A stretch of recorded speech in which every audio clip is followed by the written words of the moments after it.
السلام علیکم۔ میری آج کی جو ویڈیو ہے ایسے 4 گروہوں، 4 فرقوں، 4 فتنوں کے حوالے سے ہے جو خود کو تو بظاہر مسلمان کہتے ہیں لیکن وہ مسلمان نہیں ہیں اور اندر سے جو ہے وہ اسلام کی جو ہے وہ جڑیں کاٹ رہے ہیں۔ تو بہت سے لوگ ہیں جن کو ایک فرقے کا تو شاید اس کے اندر پتہ ہو، لیکن 3 فرقوں کا میں کہہ سکتا ہوں کہ آپ کو بالکل بھی نہیں پتہ ہوگا۔ تو چلو شروع کرتے ہیں ہم پہلے جو ہے فتنے کے حوالے سے، پہلے فرقے کے، پہلے گروہ کے حوالے سے کہ وہ کون سا ہے۔ پہلا گروہ ہے پرویزی فرقہ، دا حدیث ریجیکٹرز۔ یہ لوگ حدیث کا جو ہے نا انکار کرتے ہیں، منکر حدیث ہیں، حدیث کو نہیں مانتے۔ یہ کہتے ہیں کہ ہم قرآن کو مانتے ہیں، اور دیکھا جائے تو یہ لوگ قرآن کو بھی نہیں مانتے بلکہ قرآن کی جو تفسیر ہے، جو ترجمہ ہے، جو معنی ہے، وہ اپنے اندازے اور اپنی خواہش کے مطابق جو ہے وہ کرتے ہیں۔ یہ ایک سائڈ پہ آپ کو جو ہے وہ غلام محمد پرویز نظر آ رہا ہوگا، اور دوسری سائڈ پہ جو ہے یہ آپ کو محمد شیخ نظر آ رہا ہوگا۔ یہ محمد شیخ صاحب آج کل بہت سارے پلیٹ فارم پر جو ہے وہ کام کر رہے ہیں، فیس بک ہو گیا، یوٹیوب ہو گیا، ٹک ٹاک ہو گیا، آپ نے شاید ان کو دیکھا ہوگا، آپ نے سنا ہوگا۔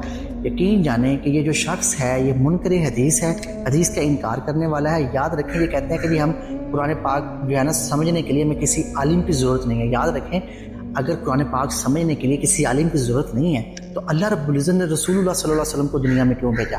ٹھیک ہے، یہ پہلا فرقہ ہے جس کو فرقہ پرویزی کہا جاتا ہے، اور یہ پاکستان میں اپنا جو ہے وہ کام کر رہا ہے، جو بظاہر تو خود کو مسلمان کہتے ہیں لیکن مسلمان ہے نہیں۔ اور دوسرا فرقہ اور فتنہ کون سا ہے؟ وہ ہے دا ریبلز، خارج۔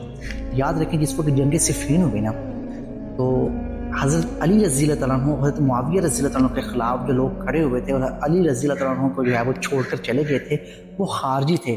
انہوں نے نعوذ باللہ حضرت علی رضی اللہ تعالیٰ عنہ، حضرت معاویہ رضی اللہ تعالیٰ عنہ، حضرت عمر بن عاص رضی اللہ تعالیٰ عنہ کو جو ہے وہ کافر ڈکلیئر کیا۔ یہ لوگ ایسے تھے کہ چھوٹی چھوٹی بات پر جو ہے کسی بھی مسلمان کو جو ہے وہ کافر ڈکلیئر کر دیتے تھے اور اس کو قتل کر دیتے تھے۔ ان لوگوں نے اتنے قتل مچائے کہ آپ سوچ بھی نہیں سکتے۔ آج بھی بہت ساری تنظیمیں ایسی ہیں جو کہتی ہیں کہ ہم مسلمان ہیں لیکن وہ اس چیز میں لپٹے ہوئے خارجی ہیں جو مسلمانوں کو بھی قتل کر رہے ہیں اور دیگر مذاہب کے لوگوں کو بھی جو ہے وہ قتل کر رہے ہیں۔ تو یہ لوگ جو ہیں وہ خارجی ہیں۔ یہ خارجی جو شروع ہوئے ہیں یہ عبداللہ بن وہب سے جو ہے وہ ان کا جو ہے وہ دور شروع ہوا ہے کہ عبداللہ بن وہب جو تھا ان خارجیوں کا سردار تھا، تو وہاں سے جو ہے یہ خارجی نکلنا شروع ہوئے ہیں، آج کے دور میں بھی ہے۔ تیسرے نمبر پر یاد رکھیں جو فرقہ فتنہ ہے وہ ہے قادیانیت۔ اس کے بارے میں تو آپ سب لوگ جانتے ہیں کہ یہ کہاں سے ہوا؟ مرزا غلام احمد قادیانی سے، جو پہلے مناظر اسلام تھا، بعد میں خود کو جو ہے وہ مسیح موعود بتلایا اور پھر بعد میں نبوت کا جھوٹا دعویٰ کیا۔ یہ مکار انسان خود کو نبی کہتا تھا جو کہ بالکل جھوٹا دجال آدمی تھا۔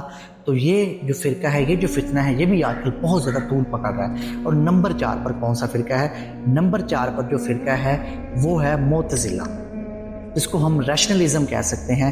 کہ یہ لوگ کہتے ہیں کہ ہماری جو عقل ہے نا وہ وہیں سے بڑی ہے، کہ اگر کوئی بات سمجھ نہیں آ رہی ہے حدیث میں سے، کوئی بات ہمارے دماغ میں نہیں آ رہی تو ہم اس چیز کو چھوڑ کے نعوذ باللہ ہم جو ہے اپنے دماغ کی سنیں گے۔ واصل بن عطا جو کہ حسن بصری رحمۃ اللہ علیہ کا شاگرد تھا، تو اس کا جو اعتزال، معتزلہ اعتزال سے ہیں کہ اس نے علیحدگی جو اختیار کی اسی وجہ سے تھی کہ یہ اپنی عقل کو بڑا مانتا تھا ہر معاملے میں، وحی کے معاملے میں، حدیث کے معاملے کے جو ہے عقل جو فیصلہ کرے گی وہی فیصلہ ہوگا۔ یاد رکھیں کہ یہ جو 4 فتنے جو میں نے ذکر کرتی ہیں، جو ہے قادیانیت، خارجی، معتزلہ اور جو ہے کیا نام پرویزی، ان 4 فتنوں کو جو ہے وہ آپ خوب پہچانیں، ان سے بچ کے رہیں۔